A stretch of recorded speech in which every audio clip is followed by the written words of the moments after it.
Welcome to the next episode of Reflections on Saint Joseph. The birth of Jesus was, of course, a source of immense happiness in heaven.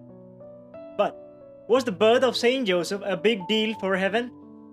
Well, I think it was an even greater subject for joy up there, because heaven terribly needed a person to be the foster father of the Son of God. In other words, no one else could have exercised that office better than this just man. Proverbs chapter 17 verse 6 says that the glory of children is their parents. To fulfill this word of God, the so-called father of the Son of God must have had the qualities that could not be compared with that of any creation down here. Secondly, he glorified the Trinity and made the angels glad by accepting Mary as his wife, the final stage of preparation for the manifestation of the Word of God in the world.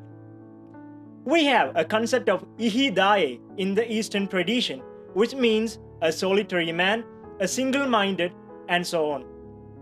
Even though it is hard to give a proper translation of this word in English, given the limitations of the language, the closest meaning of this Syriac word could be an undivided heart. It was in this regard that the birth of this saint became a source of greater joy in heaven. He was someone, despite his freedom to choose, went along the will of God with an undivided heart.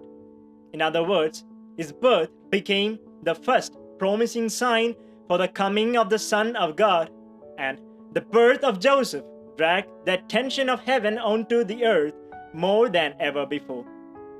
Jesus was born human but was not disconnected from his divine nature. Mary was freed from all the sins even before her birth. But Joseph was a common man like you and me, and his birth must have surely been a wonder for those heavenly angels. We are all human beings with limitations, but we can find the will of God and fulfill it with an undivided heart.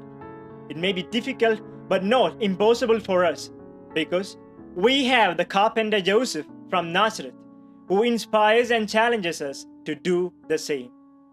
Amen.